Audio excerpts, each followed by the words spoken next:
Surprise, I'm still alive. Ain't you alive? She's still sick though. Bathsheba. Okay, I just woke up because I slept in late because I stayed up all night with the cat. Yikes. And now I don't feel good. So, what happened yesterday was basically I mulled over what my mom and my sister said, and I felt like they were right. Like, if I took the cat to the vet and I didn't go to work and I called off work and I lost money from not going to work and I lost money from taking the cat to the vet, and the cat might be okay. You know, she just might be suffering from like having a bad day or had a virus. And then there was my cousin. I really wanted to see my cousin. I've been trying to see my cousin Kim for, it seems like forever. No, not forever, but like for at least a good month. And she's been having a lot of setbacks with her cancer. There'll be times where I'll be like, okay, I'm going to see her on Saturday. I'm off Saturday. And then she would get sick and go back into the ICU. And they can't have anybody there to visit her because, you know, she's susceptible to germs and stuff like that. So basically, it seemed like every time I wanted to go visit her when I had free time from work, you know, she would get sick again. And so it was good that I went to visit her. I don't regret choosing her over the cat because she's my cousin and I love her extremely much. And it was just really good. As soon as I got there, I was like, definitely made the right choice. I don't even know why it was like I was like trying to stress over figuring out which one to do. Like, it was stupid, basically. I love my cat. I love my cousin more. And I don't know, I got to be there. I wanted to go back today, but I don't feel good. So what happened with the cat was basically I left her at home by herself and went to visit my cousin with my parents at 12. I think we got there at like 12:20. We were supposed to get there at 12, but we got there probably like 12:20 because we were running late and then we had the wrong address, so we had to drive around. And so we got there, and the deal was I told my parents to basically go with their spare key to my house after we leave the hospital to check on my cat, because they were going to drop me off at work, even though I was going to be there super early because we were going to leave like 4. And so I didn't have to be at work till 6, so I was like, I'll just run around, hang around downtown until it's time for me to go to work. And when you guys, go home, go check on my cat. And so that was the whole idea, but that didn't work out because basically, long story short, try to make this really quick. Me and my husband had a prop situation basically where we only had one set of keys when we first moved here, and when whoever was home got to keep the keys. And one day my husband didn't pick me up. I was at the train station waiting on him and calling him. He wasn't picking up the phone, and he never showed up to pick me up at like 12 o'clock at night. So I had to call my parents, and my father had to get dressed and come get me. And on the way back to my house, I kept calling my husband over and over again, and he wasn't picking up the phone. And I was just like thinking all sorts of horrible things. The people who I normally ride the train with, they know my husband, and they were like, oh my goodness, something happened to your husband, you need to dial 911 and stuff. And so basically we got to my house, and I didn't have no way to get in because I didn't have a set of keys. And John had been asleep on the couch the entire time, and when he sleeps, he don't hear anything, and so he didn't hear his phone ringing. I was ringing the doorbell, banging on the door. I was about to like bust the door down because I thought he was dead in there. And when I started trying to bust down the door, my dad was trying to bust down the door, then he woke up. So then we had keys made for my parents and for me.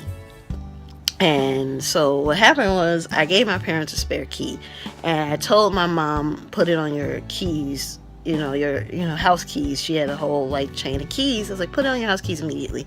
And she's like, no, I don't need to do that. And I was like, yes, you do. And she's like, no, I'll just leave it on the dining room table. And I was like, y'all dining room table is like always covered with stuff. Y'all got my niece and nephew there all the time, and they're always picking things up and playing with things. And the key I had made for them had, I think, a socks symbol on it, for socks. And they, it was like a joke because my dad's a Cubs fan. So anyway, so just make sure they wouldn't lose it. I was like, here's your socks key. So my mom wouldn't put it on her chain. I don't know why. And so she was just leaving this key on the table. And then one day she cleaned up the table and couldn't find the key. And I was just like, this is why I told you to put it on your chain. And she was like, it's in the house somewhere. I didn't lose it.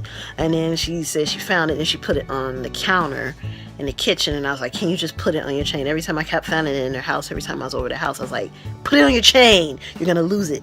And so she was like, I'm not going to lose it. And then one day I asked her where it was. She was like, I don't know, but it's in the house somewhere, but I don't know where it is. And I was just like, so if something happens at my house, like me and John are like dying of carbon monoxide poisoning, and we need someone to come in the house and do a well-being check, you can't get in the house because you don't know where the key is, because you just won't put it on the chain because I asked you to, because I'm your child and you don't listen to me because I'm your child. Basically that's what the case is. Because heaven forbid I have any like good ideas. But anyway, so she found a socks key and she showed it to me in the car, and I was like, I remember mine being black. And she was like, no, well, this is a socks key, so this is probably the one you gave me. And she was like, I found it in the house. And I was like, I don't think that's mine. Mine was black and mine was round. And she's like, no, this is the one you gave me. And I was like, well, just in case, take my keys with you, because I'll be with John and he'll have his keys, and you just take my keys and check on the cat. She's like, no, you need to keep your keys. This key is the key you gave me. I know it is positive. And I was like, okay. And so basically, I was at work. I went to work and she texted me and said, the key you gave me don't work. And I was like, because that's not the key I gave you. Because you lost it. Because you wouldn't put it on your chain. So that's not the key. So there's a key to my house somewhere out there. So they couldn't come and check on the cat. When I left the cat that morning, like at 11, you saw the footage of me putting her on the blue pillow. When I came home, she was still on the blue pillow. Man, I was scared. And she looked like she wasn't breathing. And I moved her head and she wasn't like responding at first. And then she responded and woke up and let out this loud, like, high-pitched meow. Because she doesn't normally, her meows are raspy and lower. And she let out the highest pitches meow. And she opened her eyes and she was happy to see me. And I was still scared, and I was like, okay, I'm taking her to the vet in the morning because she's still very sick. I called my parents like, she's still alive, because I was so worried I was going to walk into a house to a dead cat. Like, I was like, I didn't regret, doing the things I did. I didn't regret going to work, and I didn't regret, going to see my cousin. I definitely didn't regret going to see my cousin. But I was basically preparing myself, like, I choose family over, I choose family work over this situation, and I'm probably going to come home to a dead cat, and I'm feeling so guilty about that too. And I came home and she wasn't dead, and I was so happy. And then I checked around. I don't think she went to the washroom. She didn't eat anything, any of her food, and her litter boxes is clear, the house was clear. She just laid on the pillow from 11 in the morning till 12 at night. Or 12 a.m. basically. She's basically, yeah. So from 11 a.m. to 12 a.m. the next morning, she laid on the blue pillow. And that's her pillow, because, like, I made that pillow when I was in high school. When she was a kitten, she used to sleep on that pillow at my parents' house. So, I don't know, she just went to what was familiar to her from when she was little. And so I was like, I'm taking her to the vet, and I was laying on the floor with her and everything. And I was just really worried. And then my husband was like, well, you haven't eaten most of the day. Like, I ate a little bit, but it's just everything with my cousin being so sick. I would just...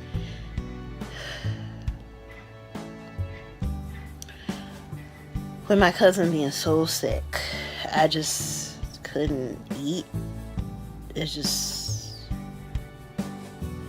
Yeah. I don't want to talk about it. But anyway, so my husband made me eat, and me and him were sitting in the bedroom eating, and we heard these loud meows, and I was like, what? And I looked down, and she had gotten the strength to walk up into the bedroom, and she's trying to jump on the bed, but she couldn't use her hind legs quite. So I picked her up and put her on the bed, and she slept in the bed with me. And then she wanted to get out the bed and meowed at me later that night to get out the bed, and I took her out the bed, and I brought her pillow in our room. And I don't know if you can see it. Anyway, this is near my shoes. What is that on my face?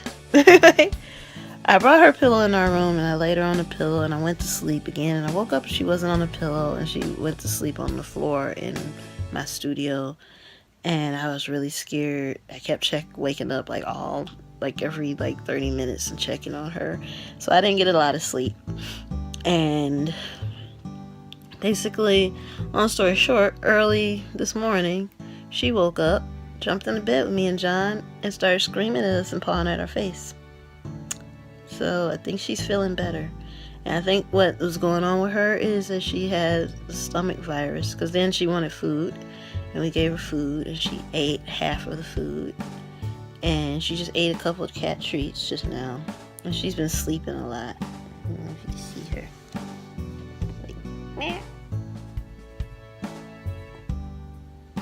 yeah, she's been sleeping a lot. I was going to take her to the vet first thing in the morning and call them, but I don't know, she's been walking around a lot. And I think she's just been, her hind legs seem like something's wrong. I think she has stomach virus, and I think she's passed it on to me because my stomach hurts now and my head hurts. And I kind of feel like I gotta vomit. So I think she has a stomach virus, and she passed it on to me by sleeping next to me, and probably John too, by sleeping near him. That's theory 1. Theory 2, because her hind legs aren't working too good, she's had a couple of urinary tract infections, and that's why she doesn't go in the litter box. That's what the vet told me. And so the vet's given us medicine in the past for that every time she gets one of those. But the medicine is really expensive. So sometime today, once my headache and stomach cools down, I'm going to go to the store, because I read that if you give a cat Greek yogurt and they have a urinary tract infection, it'll heal that. So, yeah.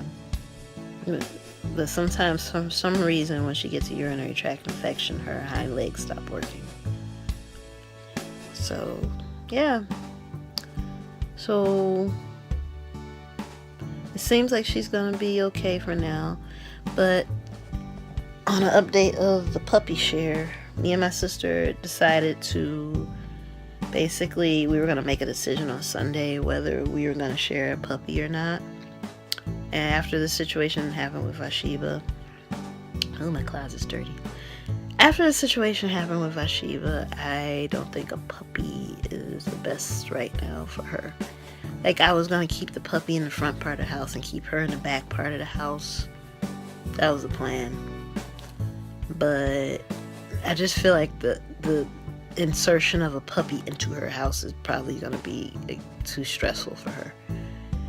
So I really wanted a puppy, but I just don't think it'll work. Like, I don't know. Just not right now. I want her to be comfortable in her last years of her life.